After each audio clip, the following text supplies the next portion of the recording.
कर्म और दृष्टावय कर्म। और तीसरा कौन सा है? कौन सा? वेदनीय कर्म। वेदनीय का मतलब है वेदना। वैसे तो हमारी आत्मा अनंत सुखी है, उसको कितनी सी भी पीड़ा नहीं है, इतना सा भी दुख नहीं है, लेकिन जब ये वेदनीय कर्म रूपी बादल आत्मा पर आ जाता है ना, तो जीवन में सुख और दुख का अनुभव होता है। वैसे तो आत्मा के पास सुख ही है, लेकिन ये वेदनीय कर्म की वजह से अब जीवन में दुख का अनुभव भी होता है। वेदनीय कर्म के आने से जीव दुखी हो जाता है। दुख जो है ना, वो किसी को भी पसंद नहीं, चाहे वो इंसेक्ट्स हो या बर्ड्स, चाहे वो एनिमल्स हो या हमारे जैसे कोई ह्यूमन बीइंग। वेदनीय कर्म भी एक ऐसा कर्म है कि जिसकी वजह से सभी जीव दुखी हो जाते हैं। वेदनीय कर्म दो प्रकार के होते हैं, शाता वेदनीय और अशाता वेदनीय। शाता वेदनीय ऑलवेज हमें सुख देते हैं, सुख की सामग्री देते हैं, ऑलवेज हमें अच्छा परिवार, अच्छा घर, अच्छी धन संपत्ति देते हैं। लेकिन दूसरी ओर जो अशाता वेदनीय है ना, वो ऑलवेज हमें पीड़ा देते हैं, ऑलवेज बीमारी देते हैं, और जो हमारी फाइनेंशियल सिचुएशन होती है उसको भी खराब कर देते हैं। एक ओर है शाता वेदनीय और दूसरी ओर है अशाता वेदनीय। अब मैं ना यहाँ से थोड़ी थोड़ी देर में कोई एग्जाम्पल दूंगा और उसके बाद दो ऑप्शन दूंगा कि ये घटना शाता वेदनीय की वजह से हुई कि अशाता वेदनीय की वजह से, और आपको वो ऑप्शन सिलेक्ट करना है। ठीक है? ये जो वेदनीय कर्म है ना, उसको हमारे शास्त्र में मध से लिखी हुई तलवार की उपमा दी है।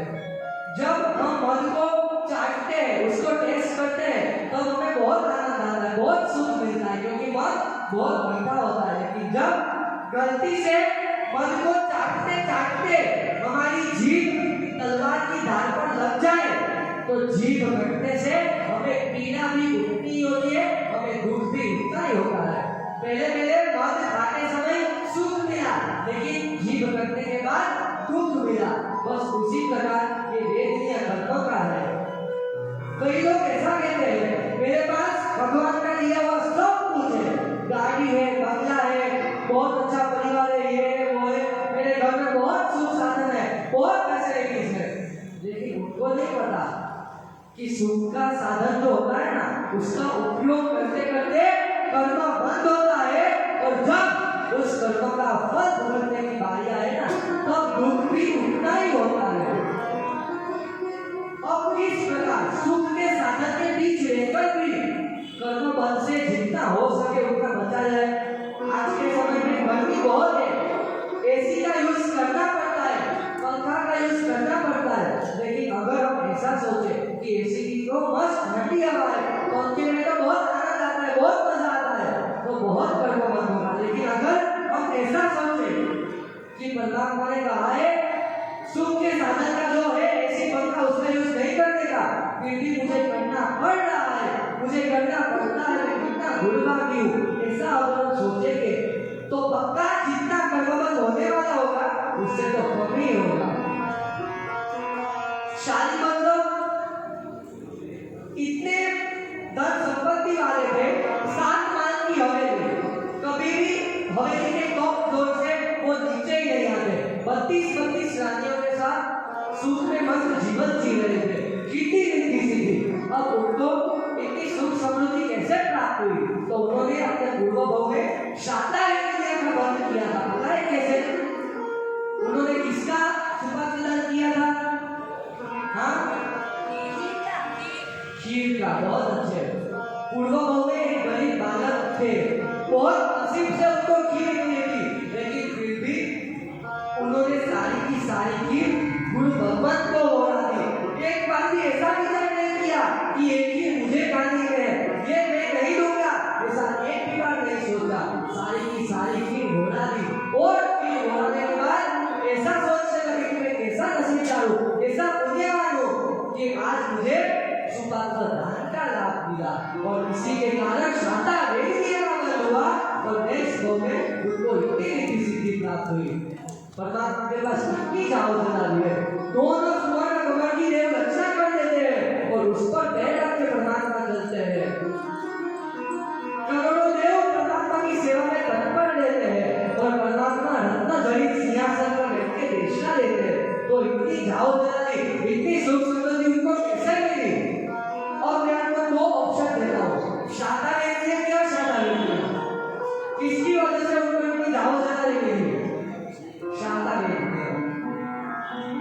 आप सब मां सती सीता माता को तो जानते ही होंगे। वो भगवान रामचंद्र जी के साथ वनवास के लिए गए थे। वहां से आने के बाद अपनी परीक्षा देनी पड़ी, किसी ने उन पर कलंक लगा दिया, उनको वन में जाना पड़ा। इतना सारा दुख उनके जीवन में कौन लाया?